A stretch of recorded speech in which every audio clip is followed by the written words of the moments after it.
আপনাদের মাঝে একটা নতুন বিষয় নিয়ে আসছি। আজকে আমি দেখাবো কিভাবে ফেসবুকে গ্রুপ ক্রিয়েট করবেন। একটি গ্রুপ ক্রিয়েট করার জন্য আপনাকে অবশ্যই ফেসবুক অ্যাকাউন্টে থাকতে হবে, ফেসবুক অ্যাকাউন্টে লগ ইন থাকতে হবে। আমি আমার ফেসবুক অ্যাকাউন্টে লগ ইন করছি, আপনি আপনার ফেসবুক অ্যাকাউন্টে লগ ইন করুন। লগ ইন করার পর এখানে যে থ্রি ডট আইকন আছে, এই থ্রি ডট আইকনে ক্লিক করেন। ক্লিক করার পর এখান থেকে গ্রুপস অপশনে চলে আসবেন। গ্রুপস অপশন থেকে উপরে প্লাস বাটনে ক্লিক করুন।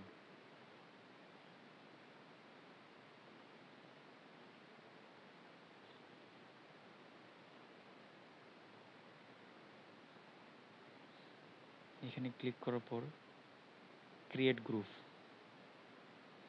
তারপর আপনি আপনার যে সম্পর্কে গ্রুপটা খুলতে যাচ্ছেন তার নামটা দিবেন। আমি দিব কে টেকনোলজি।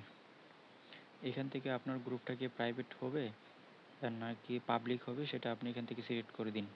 যদি প্রাইভেট করতে চান অবশ্যই প্রাইভেটে সিলেক্ট করে, আর যদি এখান থেকে পাবলিক করতে চান অবশ্যই পাবলিকটা সিলেক্ট করবেন। দেন ক্রিয়েট গ্রুপে ক্লিক করবেন। এখান থেকে অটোমেটিক একটা গ্রুপ ক্রিয়েট হয়ে যাবে অল্প কিছুক্ষণের মধ্যেই। এখন চাইলে আপনি কিছু মানুষকে এখান থেকে ইনভাইটেশন পাঠাতে পারেন। আমি এখান থেকে দু একজনকে ইনভাইটেশন পাঠাবো।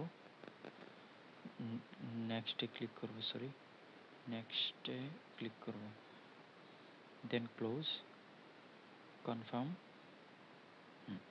এই দেখুন এইখানে আমার পেজটা ক্রিয়েট হয়ে গেছে। সো এটাই আজকে দেখানোর ছিল কিভাবে খুব সহজে ফেসবুকে গ্রুপ ক্রিয়েট করবেন। আশা করি বিষয়টা বুঝতে পারছেন। পরবর্তী ভিডিওতে আমি কিভাবে গ্রুপকে কাস্টমাইজেশন করতে হয়, কিভাবে একটা গ্রুপ রক্ষণাবেক্ষণ করতে হয় সেই সম্পর্কে ভিডিও নিয়ে আসবো। সো আমার সাথেই থাকুন।